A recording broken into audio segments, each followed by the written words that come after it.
के एक्सपर्ट हैं। बहुत शुक्रिया अमीन साहब हमारे साथ जुड़ने के लिए। तो सर ये बताइए कि ये विपक्ष ने जिस तरह का एक वातावरण प्रस्तुत किया है देश भर में, लोगों को, आम मतदाताओं से जो मेरी बात होती है, लोगों के मन में एक संशय बैठ गया है, कन्फ्यूजन बैठ गया है, एक आशंका बैठ गई है, कुछ तो है। क्या आपको लगता है कि ये सही समय है कि आयोग को और स्पष्टता के साथ ये इस मुद्दे पर आना चाहिए सामने? ब्रजेश जी, जहां तक सवाल है आपका, आप बड़े विद्वान हैं, समझदार हैं, और आपकी जो एंकरशिप है इसको मैं अप्रिशिएट करता हूं। मैं बहुत एंकरों के साथ, नेशनल एंकर के साथ मिलता हूं, बात भी करता हूं और डिबेट भी करता हूं। ऐसा कोई एंकर नहीं हिंदुस्तान का जिससे मैंने चाहे इंग्लिश या हिंदी डिबेट नहीं। मैं सबसे पहले बताना चाहूंगा आपको कि देखिए, मैं इलेक्शन कमीशन का तो काम किया है, मैंने वहां की तनख्वाह ली है, सब कुछ किया है और काम भी किया है, और निष्पक्षता के साथ काम किया, ऐसा नहीं। और निष्पक्ष है इलेक्शन कमीशन, इसमें कोई दो राय भी नहीं है। अब आपको मैं एक चीज बताना चाहूंगा, ये लोग किस तरह से नेता लोग भ्रमित करते हैं। आपके दर्शकों को बताऊंगा, आपके डिबेटर्स को बताऊंगा जो बैठे हैं सामने, किस तरह भ्रमित करते हैं जनता को और आप लोगों को भी। देखिए, अभी एक डिबेटर ने कहा आपके चैनल पे कि ये जो चंडीगढ़ का इलेक्शन था उसमें क्लियर आम बेईमानी की गई, उसको सुप्रीम कोर्ट तक गया, सुप्रीम कोर्ट तक। उसमें वो किसका चुनाव था? मेयर का चुनाव था चंडीगढ़ के। वो कौन करता है कंडक्ट? वो वहां के म्युनिसिपल कमिश्नर करते हैं, जिसने भी किया। उसके बाद दूसरा चुनाव बताया ब्लॉक प्रमुख का, उसमें पानीपत का है, जिसमें हमारी ईवीएम शामिल हुई। लेकिन ईवीएम में आप ये देखेंगे, खुद ही आप जस्टिफाई हो जाएगा कि उस ईवीएम को सुप्रीम कोर्ट तक गई। बस ये था 1051 वोट और इनके दिखाए गए, लेकिन वो किसी दूसरी पार्टी के बता दिए गए और 51 उसके वोट कम कर दिए गए। वो क्या था? ईवीएम कहीं खराब नहीं थी, गिनने वालों की हेराफेरी थी, रिकॉर्ड इधर से उधर करने की। ठीक है, अब आप बता दूं मैं आपको कि ईवीएम का मामला नीचे से लेकर ऊपर तक गया। और ईवीएम जो है इलेक्शन कमीशन में 2004 में शुरू हुई, दुनिया जानती है। और ये इसका जो पायलट प्रोजेक्ट था वो केरला से शुरू हुआ, चूंकि वहां पर चुनाव होने थे।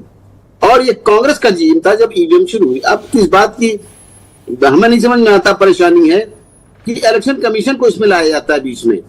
म्युनिसिपल कॉर्पोरेशन का चुनाव है, उसमें इलेक्शन कमीशन, ब्लॉक प्रमुख का चुनाव है, उसमें इलेक्शन कमीशन। ये जनता को इतना भरमा देते हैं कि परेशान हो जाती है जनता कि हम करें तो क्या। मैं आपको आज का एक उदाहरण देना चाहता हूं, बड़ा दिलचस्प उदाहरण है।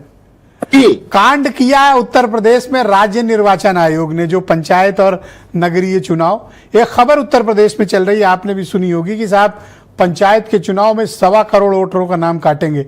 हालांकि किसी की औकात नहीं ना हिम्मत की प्रधानी के चुनाव में वोट काट ले, बवाल हो जाएगा उत्तर प्रदेश में। लेकिन सर, आज भारत निर्वाचन आयोग को सफाई देनी पड़ी कि भैया हमारा राज्य निर्वाचन वालों से कोई मतलब नहीं है, हम किसी का नाम नहीं काट रहे हैं। अभी ट्वीट आया थोड़ी देर पहले सीईओ उत्तर प्रदेश का। जी मिश्रा जी, यही बात है जो मैंने अभी कही, सबने समझ लिया होगा, समझ गए होंगे।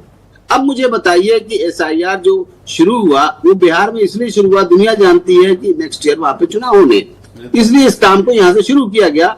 और ये तो धन्यवाद इन लोगों को देना चाहिए, एलओपी को, राहुल गांधी को, जिन्होंने ये बात उठाई थी मुद्दा कि हमारे जो वोट हैं वो बीजेपी के डाल दिए गए वहां पे महाराष्ट्र में, और हमारे जो वोट थे वो अपोजिशन के काट दिए गए।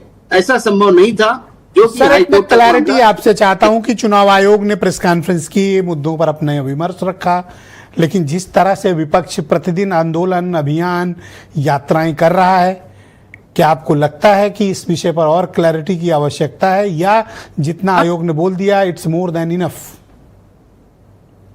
मिश्रा जी, यहीं पर इस बात को है कि कोई भी इलेक्शन कमीशन की तरफ से स्पष्टीकरण देने को नहीं आता। जिस तरह से ये करते हैं, इनका काउंटर देना चाहिए। हमारे पीआईबी का हेड भी होता है, जो कि आता है डायरेक्टर रैंक का, वो ब्रीफिंग कर सकता है प्रेस को। अब सर, बीजेपी वाले बेचारे कितना बचाव करें आयोग का, उनको तो दो तरफा मार है। एक तो खुद मार खा रहे हैं और दूसरा आपको बचाएं। सर, मुझे तो सिंपैथी होती है कई बार। इंफॉर्मेशन ऑफिसर को ब्रीफिंग करनी चाहिए टाइमली। Thank you sir. बात ये, जहां एक आपके सज्जन ने एक आरोप लगाया था कि हमने 18,000 एफिडेविट दिए। मिश्रा जी, बड़ा इंपॉर्टेंट है, 18,000 अगर एफिडेविट दिए तो उसका रिसीट जरूर लिया होगा। इलेक्शन कमीशन में अगर डाक विभाग से जाके रिसीव किया होगा, भेजा होगा, तो उसका जवाब जरूर इलेक्शन कमीशन देता है। कभी भी किसी पत्र का जवाब ऐसा हो कि नहीं देता, हो सकता है लेट सवेर, लेकिन देता जरूर है। ये कंपल्शन है हमारे कानूनों को। जी अब हमारे बात में समझ नहीं आती कि SIR प्रक्रिया में क्या लोग चाहते हैं। जो जिनकी डेथ हो गई, राउंड में बाकी ओपिनियन ले लूंगा सर, थोड़ा सा डिबेट को आगे बढ़ाना पड़ रहा है। थैंक यू सर, प्लीज हमारे साथ कनेक्ट रहिएगा। वीरेंद्र सिंह जी